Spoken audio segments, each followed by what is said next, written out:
So I'm really delighted to kick off this panel discussion today. We have a couple of objectives in the next hour. One is really to provide an opportunity and a space to present stories from parents in the ALD community, and specifically ones that shine a light on the considerable mental health and psychological impacts that ALD can have on children and families. And number two, we're also very eager to solicit some deeper engagement with these issues among our clinicians and families. Engagement that can inform our care models, expand the scope of family outreach and education, and kind of focus our future research efforts. When Elisa reached out to me to ask me to help introduce a discussion on this topic, I really felt that it was serendipitous timing.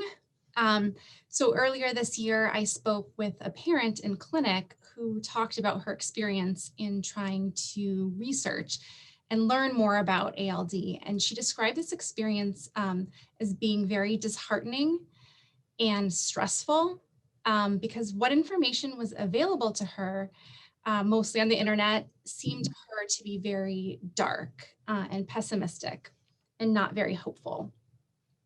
And as a mom of a 7-year-old who was following all of the monitoring guidelines and being very proactive about her son's medical care, she was very eager for information and data about some more positive outcomes and for some reasons to hope that things could be okay for her son. And yesterday, Sarah really aptly described the trauma that comes from that lack of hope. And after that clinic visit, the neuropsychology fellow who worked with me on that patient's evaluation, Dr. Ashley Isaiah, who's here at this meeting, and I put our heads together along with Ashish Gupta and other BMT and genetic counseling providers to start to brainstorm some ways that we might try to contribute to resources or a toolkit to help acknowledge some of these gaps in patient resources and information, both regarding neurocognitive and mental health outcomes in ALD that are, one of our particularly strong areas of research interest, but also in terms of the emotional and psychological impact of living with ALD. And so I'd love for this panel discussion to be both an opportunity for us to listen to these family narratives that are so important, but also an invitation for those of us who are interested to participate in a working group in 2021 to focus more on these issues. So in a few minutes, I'll go over some potential topics and goals that this working group could think about tackling. But first, I'd like to kick this off by touching on some of the numerous ways that ALD impacts families in terms of mental health and well-being.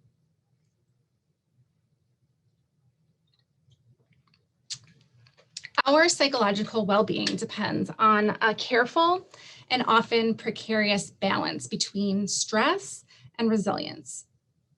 Stress is a normal and unavoidable part of life and can even be a motivating factor for us to work hard to solve problems.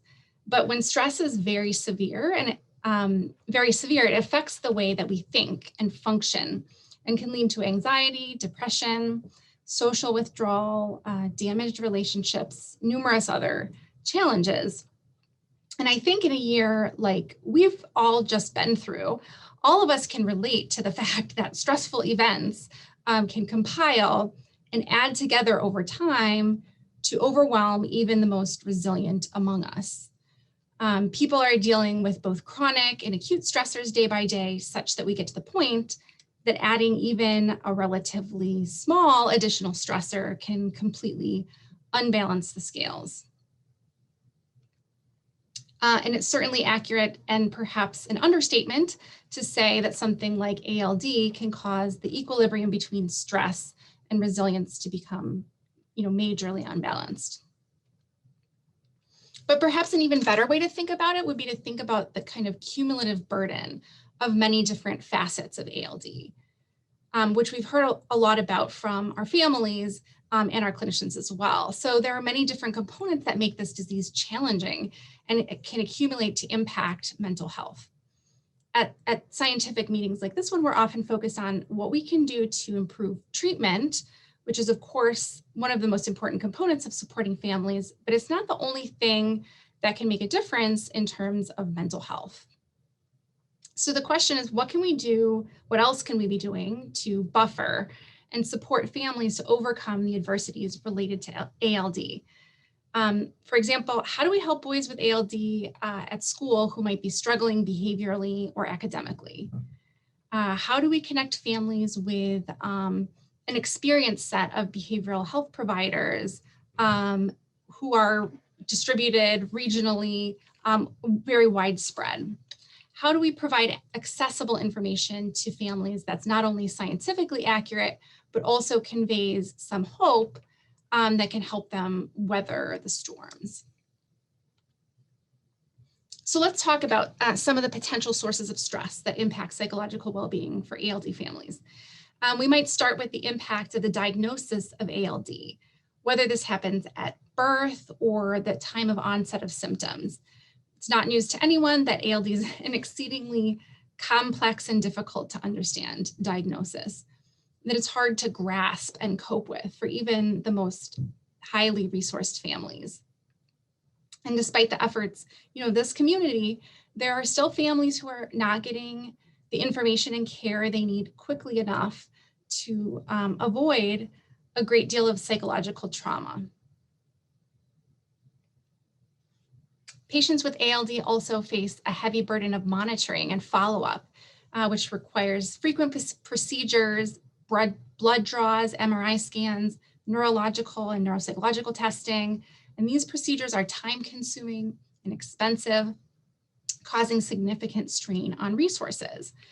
So the parent I spoke about earlier, who has a son right at the peak period of risk for cerebral ALD, she describes feeling as if the family lives in 6-month cycles surrounding monitoring visits.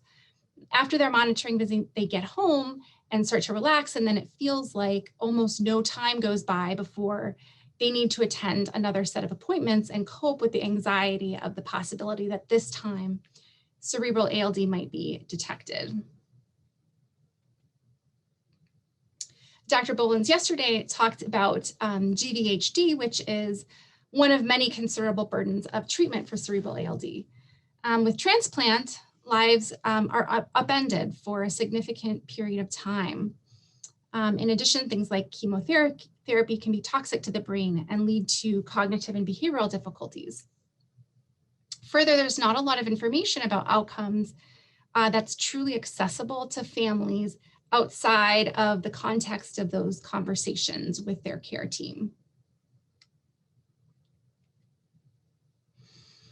Although we don't yet have a lot of research in this area in ALD, the impact on siblings may be considerable. This could be related to any number of factors, including the fact that their siblings' health may be a driving factor in family life and draw attention away from them at times. They may be experiencing fear and anxiety that their sibling is sick or could potentially die. So many factors here. I'll just share that some of my work on another condition, a neurodevelopmental disorder, measured social and emotional adjustment among siblings, initially as a control group.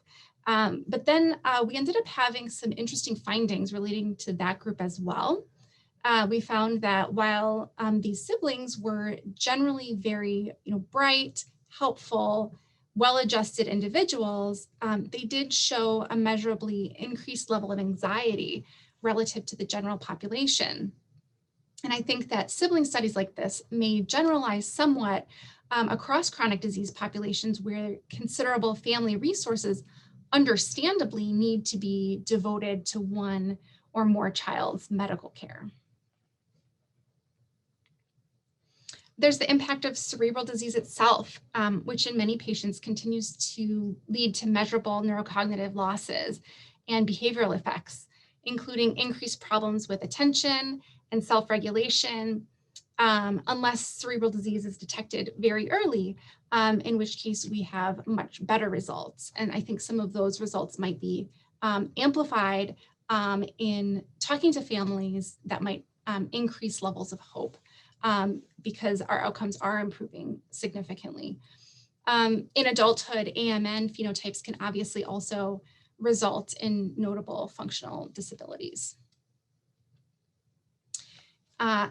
Issues of mortality and grief related to ALD can have a huge impact. For some children I've worked with, there may be even feelings of guilt surrounding survivorship when a brother or a cousin or another family member has died of ALD, but they were the one who survived, who was treated earlier or didn't develop cerebral disease. And that's a lot to cope with. So finding ways to find peace and acceptance and to honor the lives of family members lost to ALD may become a central theme in a lot of people's lives in this community, some of whom we've heard from over the last couple of days. So given all of these potential impacts on mental health, it's essential that our care models try to identify gaps and figure out which providers or community resources can help to step in and provide buffers for that mental health burden and add to that resilience side of the scales. This is not an exhaustive list by any means. For example, treatment providers in behavioral health can have very diverse roles, ranging from psychiatrists to neuropsychologists like myself, to sleep specialists, to mental health counselors. And likewise, each of these arms are multifaceted, and we might be able to come up with various ways to connect families with the resources that are most appropriate for them. Finally, if we kind of narrow our lens a bit and focus in on the newborn screening component, which is often a very central focus of this meeting, I think listening to the stories of people at this meeting and some of the families that Dr. Isaiah and I have talked to in recent months about their experiences, it's not uncommon to hear parents describe feeling uncertain, anxious, confused, stressed, or isolated at the outset of receiving news of the diagnosis. And I first want to acknowledge that these are very normal feelings in the context of extraordinary news like a diagnosis of ALD. But second, I want to invite us to think about ways to help families move toward a situation when they can begin to feel supported, confident in themselves and their team, feel knowledgeable and capable, and also, hopeful. And so with that in mind, I invite any of you who are interested in kind of joining us in a working group in 2021, the format of which we'll have to decide based on the number of individuals who are interested in participating. We're envisioning this as a partnership between families and clinicians, with the idea being that we would meet regularly throughout the year to start to make headway on goals such as, first of all, reviewing existing resources in literature and kind of synthesizing that information, and potentially developing some mental health related guidelines and best practices to help improve our care models. Potentially, we could also develop some online or print resources, and that's something that Dr. Isaiah and I have started talking about. But would love to hear input and make sure that we're not duplicating efforts with other groups or efforts that are already underway in that regard, specifically in the area of kind of behavioral mental health support. And also, really thinking about what questions we need answered in our research programs to help guide us in improving this experience for families with ALD and rare disease more generally. If you're potentially interested in joining this working group, you could either jot off a quick email to Dr. Isaiah or to myself. Or another thing you can do right now is just send a quick direct message in the chat with your email address to Ashley Isaiah, who's on this call right now. Just select her so we don't clutter up the chat for everyone, and send your email to her, and we'll be in touch with you about next steps. And with that, I'm excited to turn it over to the next speaker, Jill Smith, one of our courageous parents, who will share about her family's experience. And we'll have 3 speakers. And after they all speak, I hope to have time to open it up to questions and comments, and for clinicians to perhaps also share their ideas about gaps they see or best practices that they might like to recommend.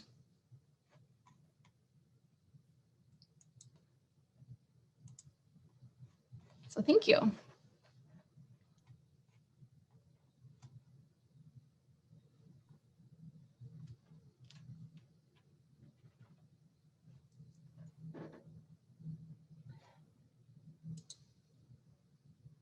You good, Miranda?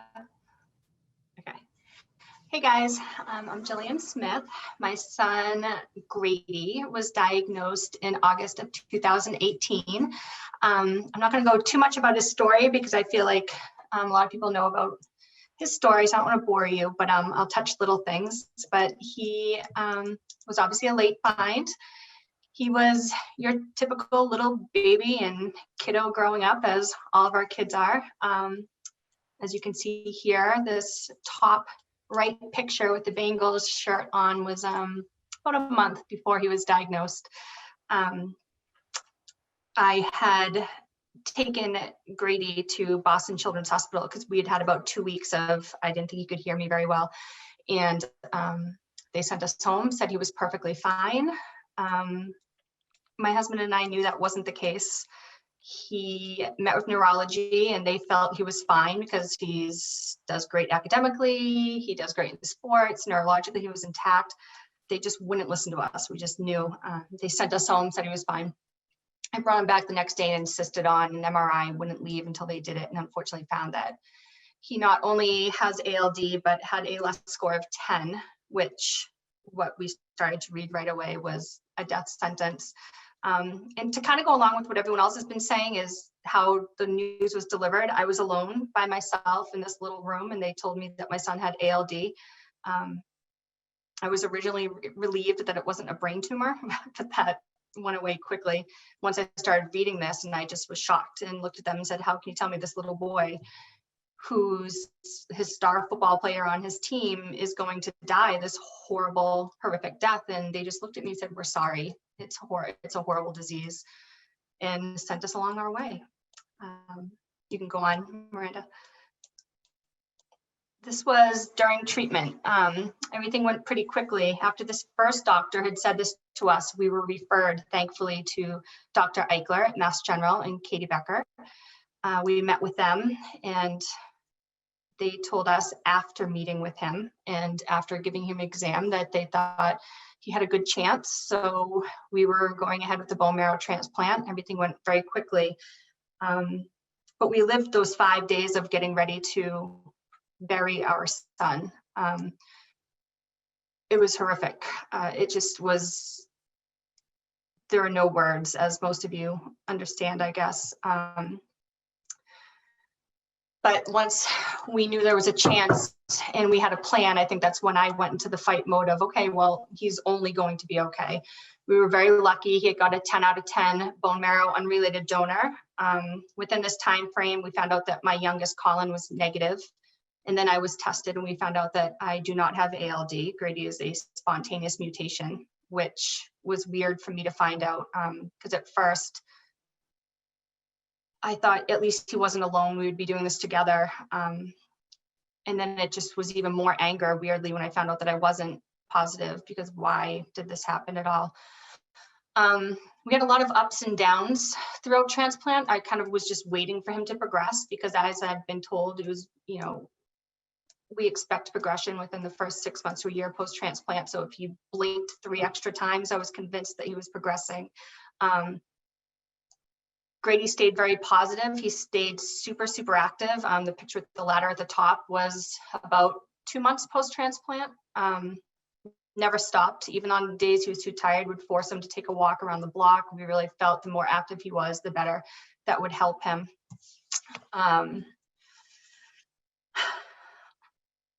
At the beginning, as soon as we got inpatient, I refused to Google. I wouldn't talk to him. I didn't want to meet any ALD parents. I didn't want to be part of any ALD groups. I just wanted to focus on Grady and get him through everything. And he had a pretty good stay for those 30 days, pretty uneventful. Once I knew he was okay, I started really diving into everything. And my husband and I were just adamant about making some good things happen from this. We were very, very open with Grady from the beginning. He wanted to know what was wrong. We told him that we did find a boo-boo on his brain that explained some of the confusion and him not being able to understand what we were saying. Originally, we thought his only deficit was the auditory processing. Everything else was great. He did wonderful. Unfortunately, about a month post-transplant, we started dealing with liver, skin, and eye GVHD, which we're still dealing with. Liver being the biggest, but he's fine. He's treated from home. We're just trying to find drugs that work for him. And it seems to be that about now, 2 years later, we finally found some drugs that are working. So we're going to continue the trend that we have. The next slide, Miranda. This is post-transplant. This is my less score of a 10 child who I was told would probably not walk, not see, not hear, have a horrible quality of life. And you can see the kiddo is pretty freaking amazing. He's right back into his sports. He looks great. I just told some people last night, academically, he just tested, he's in 4th grade. He just tested mid 6th grade reading level, mid 5th grade math. He's doing so good, but things are different. I mean, psychologically for Grady, the pictures might look a little different and social media makes it look a little different sometimes, but he is a very angry little boy. He is sad. He's lost in his little world. He sees everyone talking and playing and hearing, and he just has a hard time with that.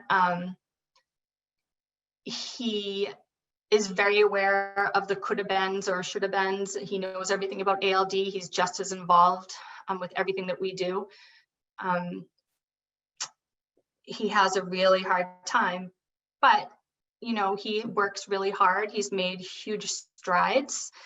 But like everyone said, the whole psychological aspect of family and everything, it takes a huge toll on your marriage, no matter how strong it is. My husband's wonderful, and we have a strong team in our home, but it has a lot of ups and downs now.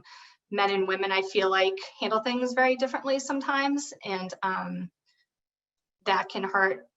Colin, who's 6 years old, is always wondering when he's getting his ALD, when will he get to go to big Patriots games and meet Celtics players. He gets very, very jealous. He's been put on the back burner a lot. We do the best we can. My daughter, who's 21, she's on her own, but she's constantly scared for her brother because she understands. Trying to read my notes. I was going to do this. I'm sorry. A lot of PTSD. I feel like my biggest PTSD with this as a mother is I don't trust doctors anymore because they told me to go home. They told me I was a crazy mom, that my son was fine. And if we had listened, he wouldn't be here today. I trust Florian, I trust Katie, I trust Dr. Duncan, but you know, they'll tell you I'm probably one of the most neurotic moms that they have. I need constant reassurance, even though no one can 100% give it to you. But Grady's had 0 progression since the day he was diagnosed, even since transplant. You know, I have to look at him and see how good he's doing, but there's always that fear, especially with the GVH. Watching JJ slides yesterday put me through a huge tailspin because his team here, you know, feels he's going to do well. We're going to get him through it, but nothing's guaranteed. So you're just constantly scared. And we kind of feel like in our house that we beat ALD, but we're kind of paying for it now with the other issues. And like you said, survivor's guilt. Sometimes I do feel that, not feel bad that he's here, obviously, but I feel bad complaining sometimes because he is doing so well, but people don't see a lot of the stuff that goes on in our home and the stuff on the side. He struggles tremendously. He's definitely not the same little boy that he was 2.5 years ago, and he's trying. He just wants to make good things happen. One of the things he does every Christmas, he does Grady's gifts for our transplant floor. And this year he raised over $17,000 in gifts for the family so they could provide Christmas gifts for the kids on the floor. We did get New Hampshire to pass newborn screening this year. They started testing in August, which was huge for Grady. He just wants to make good things happening. But it's not easy. Even the good outcomes, they're not easy at all. We struggle every single day. I still wake up every single night and check him to see if he's breathing. I try as hard as I can to be strong and do positive things, but I'm not the same person I was then. That person's gone, and I was ready to go with him. And I think about that all the time. I don't know how people can do it. I look at him and it's just like, he's so perfect. But all of our boys are perfect, and they're all great in all the outcomes. And I know Grady's going to do big things in our world, but that's pretty much it. Thank you so much for sharing that story, Jill, about your perfect son. And that was just really, really lovely to hear. I think what we'll do is kind of go through all three parents before we open to questions, just to make sure everyone gets some time to share their experience. So next we'll have Tara Meady go.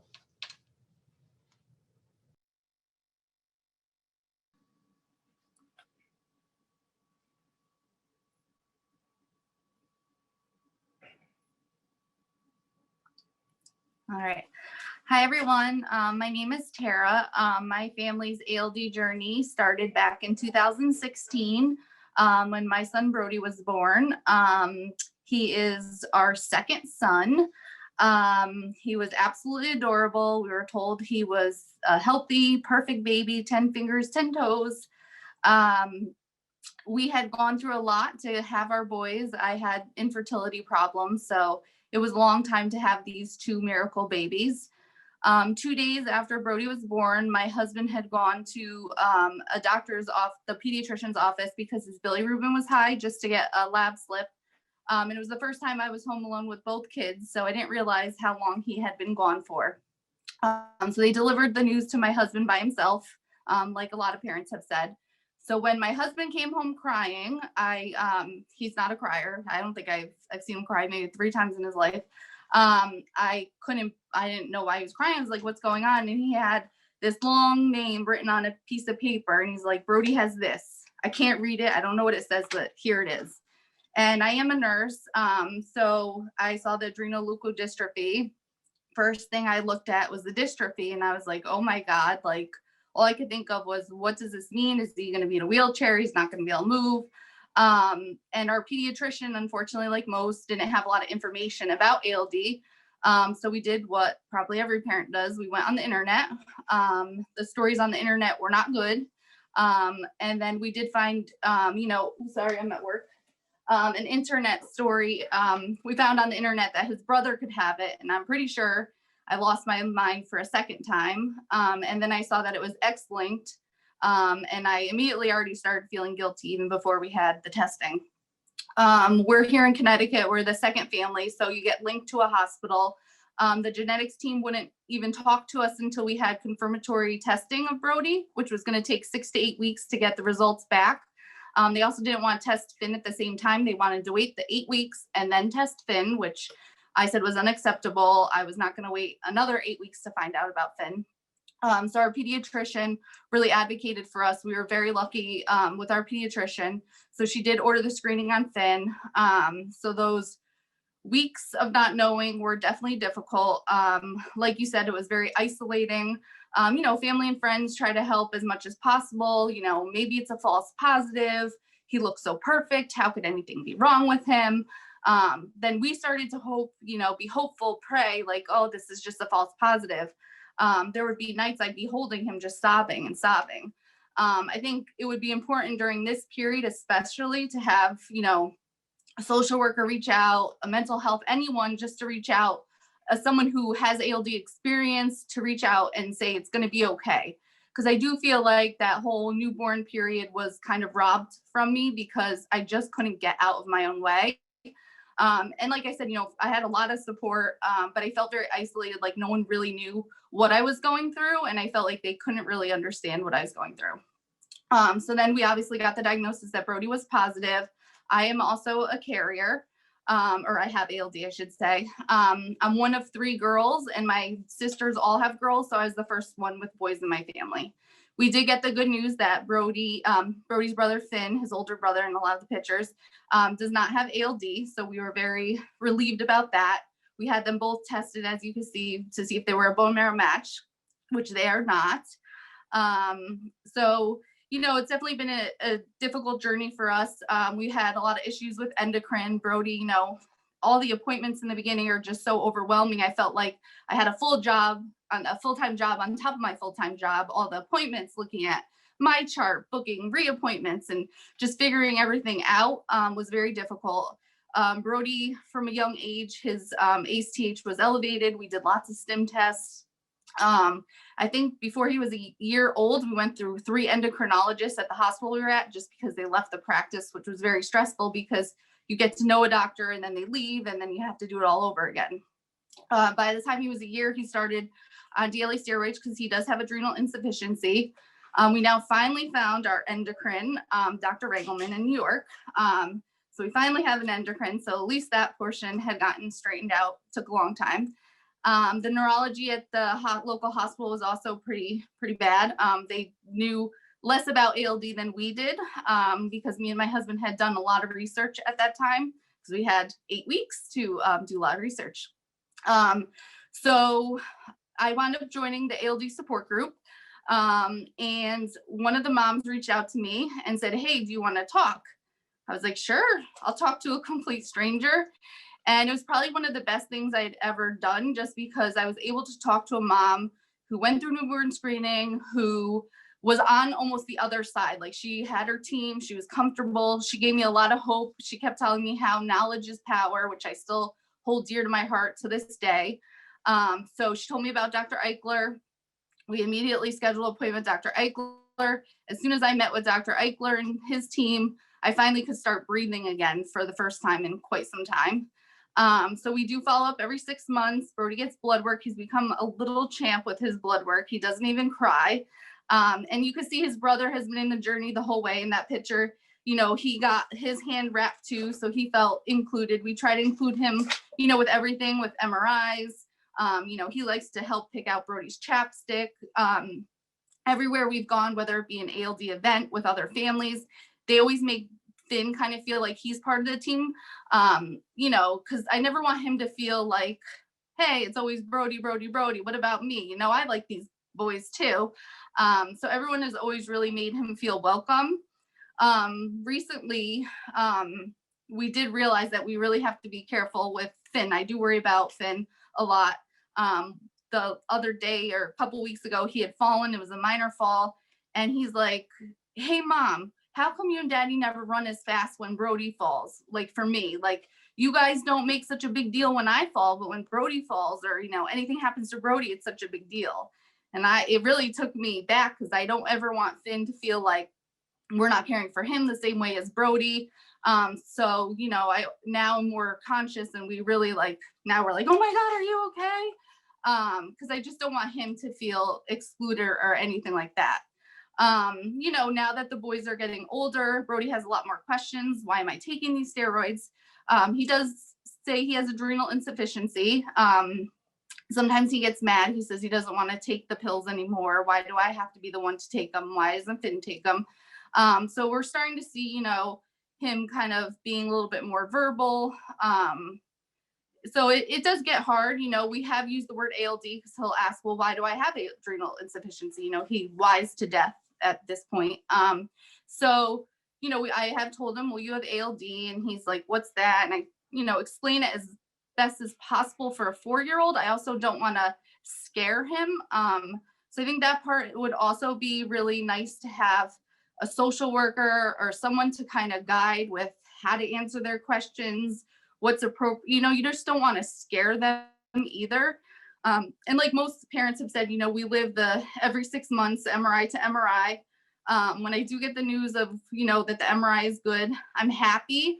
And a part of me though does get a little sad because I realize we're going to have to do this all over again.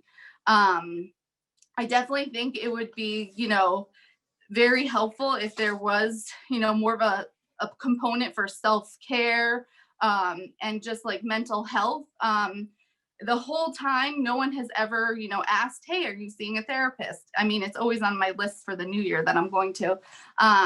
But no one's ever asked about, how am I doing? Until recently, I would say just within the last year, Dr. Eichler, their team has really been like, hey, Tara, how are you? Because obviously I'm always incredibly stressed during MRIs.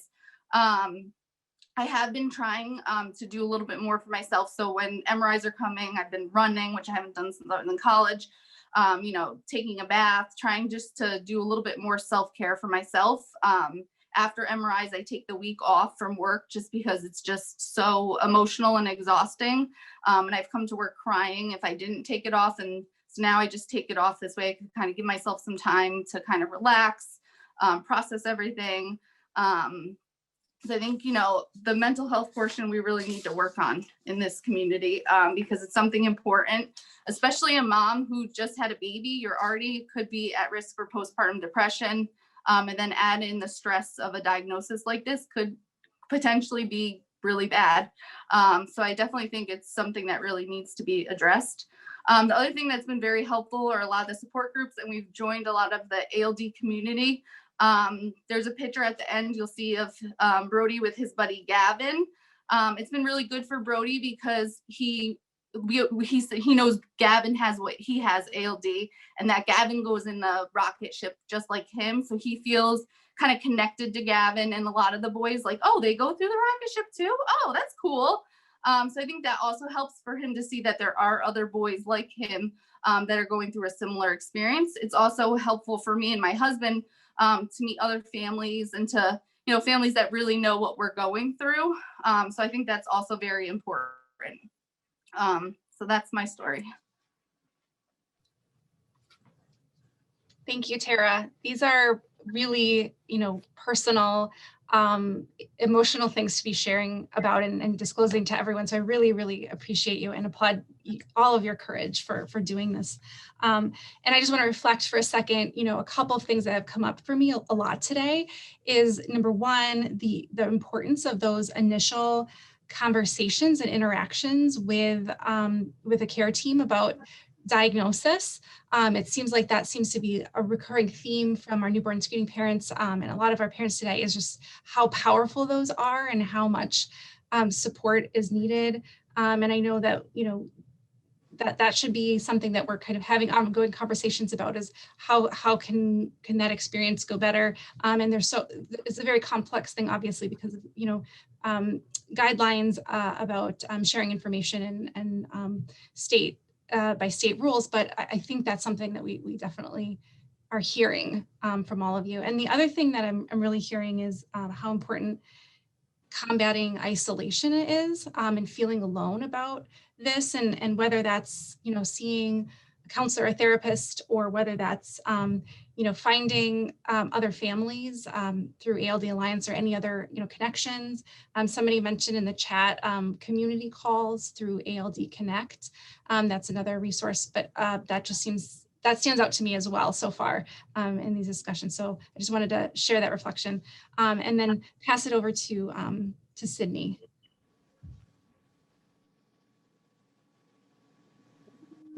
Let me see. Can everybody hear me? Awesome. Okay. Hello, everyone. I'm Sydne.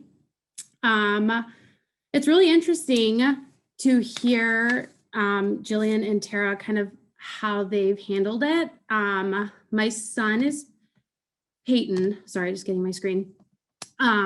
He is going to be 6 in 2 weeks.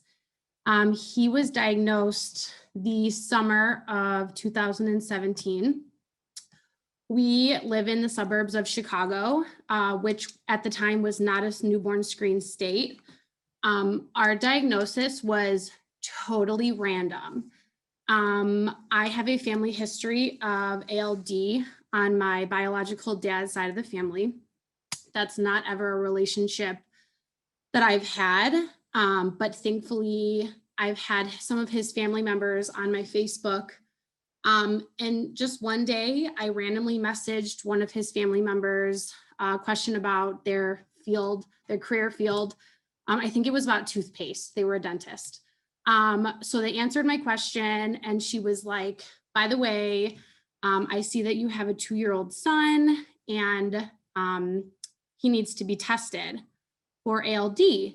And I was a young mom to begin with, so that was already kind of hard enough. Young mom, single mom. And then I have this random person on Facebook who I don't even know telling me that my son needs to be tested. So of course I do what everyone else does and kind of hop on Google, which is the worst thing you could probably do. So I called his pediatrician. We, tried to get him tested, and that alone was hard. I mean, she was telling us, well, he's vaccinated and he comes every year and he's perfectly healthy and you would know by now if he was affected, all sorts of things. And so it was a fight. We finally contacted someone in Minnesota who then wrote the orders for him to get tested. And it was just like one simple phone call. I was in the middle of work and someone called us and told us that his blood work came back positive and he has ALD. And that was it. So not only were we not in a newborn screen state, but we were also, we had no connection. We have no specialists here. And I also kind of had this trust issue with his physician because here I am telling her, someone is telling me that he needs to be tested and she's telling me that he doesn't. So there are 2 main hospitals in Chicago. She had referred us to one of them, a geneticist, who even then was kind of like, okay, well, what do we need here? Wasn't really sure. So I had got on Facebook and joined some of the Facebook groups. And I built my own team. I mean, I randomly saw someone said geneticist. I randomly saw someone said neurology, and I randomly saw blood work. So I found an endocrinologist, and, I had no idea what I was doing. And I wasn't getting any support from any other area as far as like the hospital or his pediatrician. So we did that for about 2 years. And then I saw on Facebook that someone had found that the other main hospital in Chicago has a leukodystrophy clinic. So we had transferred over there, and that way I didn't have to build my own team. We kind of had our own team that was already made. And even that was kind of a struggle because I was then fighting with insurance that they were saying, it's not medically necessary. If you see Peyton on a piece of paper and you see that at the time he was, I think 4, and he's asymptomatic and he didn't have any signs of adrenal insufficiency, everything looks fine. And obviously, we know that that's not the case.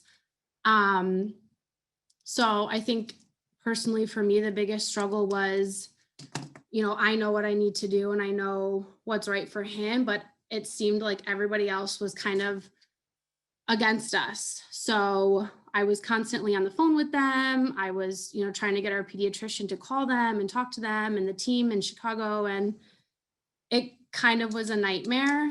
And so I think now that we are like 3 years in, it's getting a little bit easier. But it's always interesting to me when other moms kind of explain like their emotions and how they've handled it, because I have fought for him the last 3 years that I've never had 1 second to even stop and think, oh my gosh, what about me?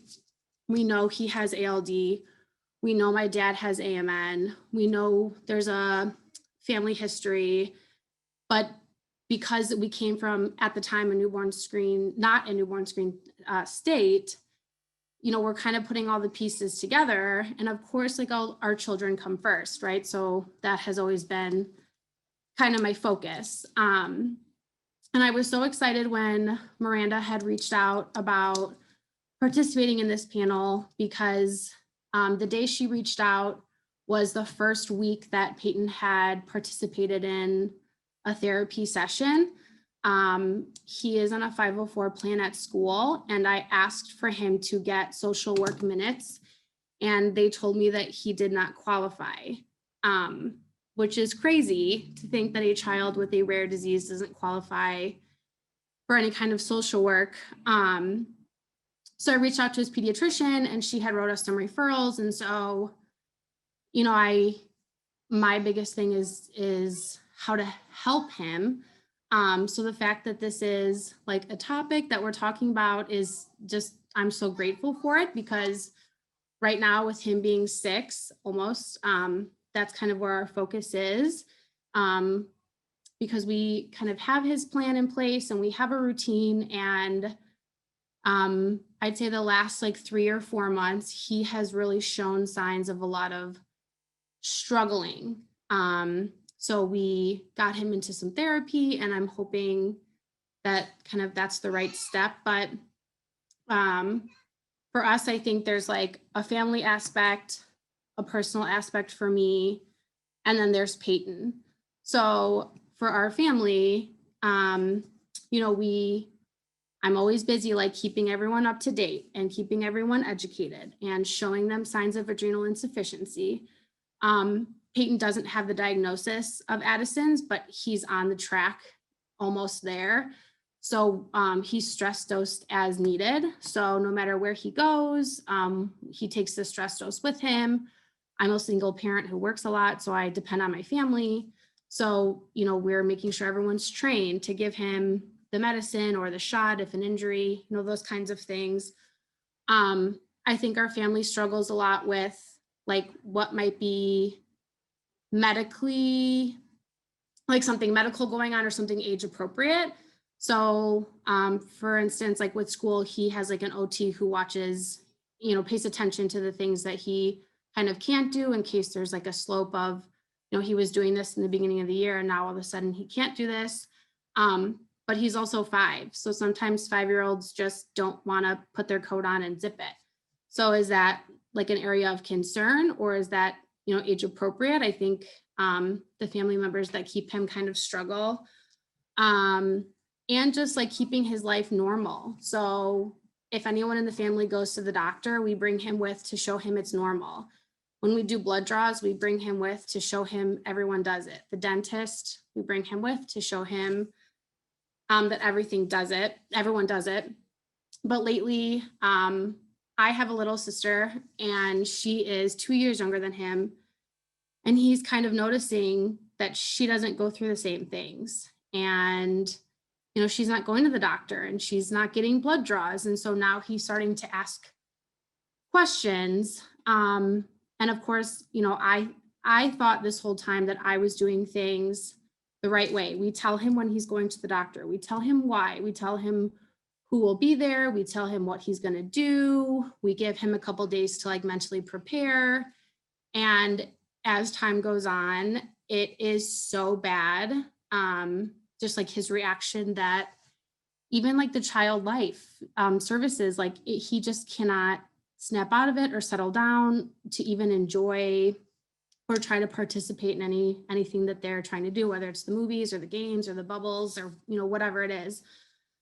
So I think that's been really hard. And now we're seeing that it's affecting like his everyday. So obviously we do that every 6 months. His endo is every 4 months, which kind of threw him off because the more predictability, the better for him. But with his numbers, we can't really like guarantee that. So he's like, well, I thought I was going to go, you know, in 6 months, or, you know, we write it on the calendar and then it changes. So that kind of affects him. But let's say, for instance, a rule in our house is, you know, we don't ever touch the front door. We don't unlock the front door. We don't answer the front door, things like that. Well, because we have to leave him in the MRI at a certain point, let's say I'm bringing in the groceries, he will unlock the front door and run outside because he's fearful that we left him in the MRI. Now we're going to leave him all the time. So it's like, he's scared. So I think now we're seeing the last couple of months, it's really, really, really affecting his everyday, even in between kind of his routine care. And we use the right words and we try to explain to him, we're coming back. We'll be right back. Or I know in the MRIs, they've been giving him like some sort of medicine through the IV that kind of makes him a little bit loopy and hopefully forgetful. And the child doesn't forget anything. He's like, yeah, remember when you left me at the MRI? So how do I know you're not going to leave me here? It's like separation anxiety. There's like a lot that kind of ties into his routine care and his everyday. So I really feel like it's almost like a trust issue. And, we've never lied to him. We try to be upfront. So I think, my biggest concern is just like coping skills for him and showing him that his medical routine is important. So of course, my hope says when he's 18 and he's responsible for it himself, he will continue to do the right things and, obviously make his medical routine a priority. Those are the things that I'm trying to instill in him now and show him that it's important now. So it kind of carries lifelong. But I think in general, like, I think there's like a lot of trust issues that's coming from his routine care. I don't know if we answer his questions like age appropriate. So we don't, we tell him he has ALD and we tell him he's going for an MRI and we tell him they take pictures of his brain and we tell him, the blood draws are for Addison's and his medicine, but I'm not sure that, I'm not a trained professional, so maybe my words are not helpful, or maybe I'm not understanding the question. Those kinds of things are a concern because obviously we always want to keep the line of communication open. I think it's interesting because anyone who's involved with the Facebook groups, I feel like it's a 50-50 spread. So some parents feel like honesty is the best policy, and some parents feel like they're too young. They don't need to know. They don't need to stress out about this. As a parent, like, this is my concern, not theirs. And so I kind of ride, in between that line. And at the end of the day, I just feel like he thrives better on predictability. And so I feel like age appropriate conversation is the most important. But his medical routine has caused kind of like just the transitions in between changes are not easy. So let's say he has a half day of school and I go and pick him up and he's like, why are you here? Are we going to the doctor? Who's going to be there? Why am I leaving early? Or, anything that kind of happens that he didn't know. He's like, okay, I'm going to the doctor. What's wrong? And we're like, no, that's not the case, So I think that's also like a big area of concern is just how to keep his life normal, but how to also be honest with him. And we're finally getting to that age where like he knows things are different. And, also with his future, like I want him to be able to feel comfortable, like talking to us or his friends or, whatever that may be. And so I think that's kind of another reason why we started therapy. And also when he does have to take daily medication for Addison's, like if people at school ask, or if his, we have to educate his coaches or his teachers or kind of whatever the situation. So, that's kind of one aspect. And then there's like a whole nother of like, I am a woman affected by ALD. What about my health? What about my future and, my relationships? And if I want to have more children, and I already kind of juggle this mom guilt. And so, I think the Facebook groups are huge for that. And I think everyone is so supportive. So that's great. But I think just in general, as an ALD parent, it's a lot more than just your child and just you. There's so many kind of aspects involved. And for me personally, my focus is my son. And so even though we've been doing this 3 years, I have had no time to stop and think about me. And at the end of the day, if I'm not healthy and I don't take care of myself, who's going to take care of him? So it's important. It's, you know, I don't think we talk about it enough, but I mean, and me, like I usually don't go to the doctor, and I have never gone through therapy. So I'm kind of like, where do I start? I can talk to my friends and family all day long, but they're not trained professionals. And so I'm kind of like, okay, well, you know, one day I will absolutely lose it. And then I will try to figure out kind of how to navigate. So I think the last couple of weeks I've been focused on that, and just how can we navigate like therapy or whatever we might need before, you know, it gets bad. But I think my area of concern is states that don't have newborn screening and states that where it's new. Because I have known a couple families in Illinois who were detected on newborn screening and still didn't have that support of like, okay, this is what you can do, or this is where you can go. So when they reach out to me, I'm like, I just went on Facebook, and that's where, you know, like that has saved me. That has answered all my questions, all the people that I'm close with. And kind of too with kids, like I know it's a little bit strange when we have recently kind of formed a group for adults affected by ALD. And I know it's, you know, we don't have medical professionals in there, so it has to be 18 and over. But the only reason why I'm able to like stand in front of people and talk about it is because I have these support groups. And some are ALD men, and some are, you know, women with no children, and some have found out since birth, and, you know, all sorts of people.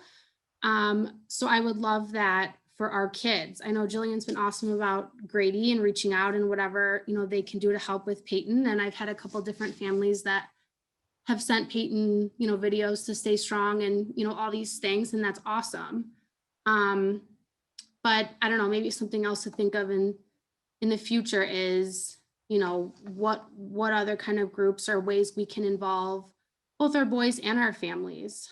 I think that would be kind of the best bet for us, to just the more involvement, the better, because that has really, really, really changed kind of the whole way I look at this. And I think in the beginning I was like, why me? Why my son? What, you know, why us?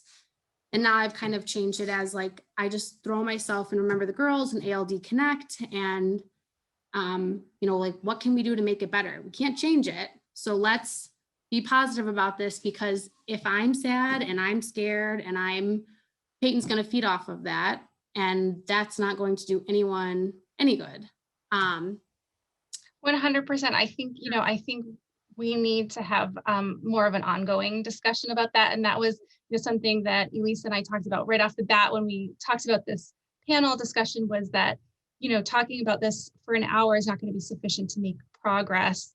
And we don't have a lot of, you know, research literature right now to kind of present information and best practices. And so I think we definitely need to build that. All three of you have been awesome today for sharing your stories. Thank you so much. I really appreciate it. I don't know if we have you know, time to have any questions or any other discussion, because we're sort of at the end of our time, but this was just really fantastic. And I definitely think, you know, reaching out to Elisa or myself, if you want to be part of some ongoing discussions regarding these topics. We won't solve everything at once, but we might make headway on things here or there. And you guys also have each other, and you have your support groups too that are making progress in this area. Even just in the last, you know, few years, there's been big progress in the connection among families, I think. So that's just amazing. Thank you so much, Dr. Pierpont, for leading that discussion. And thank you again to Tara, Jill, and Sydney for sharing your stories. Again, I just want to direct everyone to the chat, because there's a lot of great community support going on right now. So especially our speakers, if I know you were busy speaking, you might have missed some of the kind words. So I definitely want you guys to see that. So I'm going to lead off to Elisa now for some closing remarks, but I do just want to thank all of our presenters again, our medical professionals and their busy schedules, and our parents. I know it's been a tough time, and 2020 was a tough year. And we do, of course, hope that next year we can be together in person again. And Elisa, I'll leave it to you now. Thank you. And to echo what Miranda just said, I just, again, want to say thank you for these last 3 days. Starting with the newborn screening labs, that where all of this starts, I'm so grateful to them, to the presenters, the doctors, the parents, the industry partners, the nurses. Thank you for taking the time to present and share your experiences that have been, just so important. Just some takeaways for me, going through these last 3 days. I mean, listening to Sarah's story yesterday was heartbreaking. That was the reason why I started this meeting 5 years ago, because when newborn screening started in New York, and then meeting some of the families from New York and Connecticut and some of the states that started with implementation, I was hearing these horror stories, and I thought after newborn screening, the doctors would take it from there, right? Of course, no faults to them, because not every doctor can know this rare disease. But that was one of the primary reasons why I started this meeting. And I have to say, I'm so grateful to so much that has come out of it. Dr. Rengelman and the endocrinology guidelines. We spent a year working on neurology guidelines, and those have come out, as well as probably over 18 months with the Parents Guide. But again, just listening to both Sarah and Amanda, I realized that there's still a lot of work to do to get this in the hands of the, for lack of a better term, the first responders, the people that are actually giving this diagnosis to the families. We could do so much better, because no matter what, getting this diagnosis is really difficult, but we have to give the message of hope. We have to give the explanation that we are diagnosing at birth for a reason. And that reason is that there is a lot that can be done for our boys, and to just have them live a normal, healthy life. So with that, we will be focusing on that. Some of our initiatives for 2021 will be focusing on that. Again, a couple of years ago, I had put together a list of metabolic centers, working with the newborn screening labs, and I think trying to find ambassadors in the states that are screening and kind of coming together to try to get that information to those first responders. Something else that we're working on, of course, going towards this last panel that a lot of our community has been thinking and talking about for the last several years, is this whole psychological aspect of getting the diagnosis. Just living with the constant every 6 months and waiting for the monitoring, or families such as myself and Janice, and living with PTSD and the feelings of guilt and all of that. So you heard Dr. Pierpont, we'd like to create a work group this year that will focus on that, try to come up with some resources that we can share with families to, try to at least make it a little bit better for our families. And then lastly, we want to have quarterly calls to talk about the legislative updates.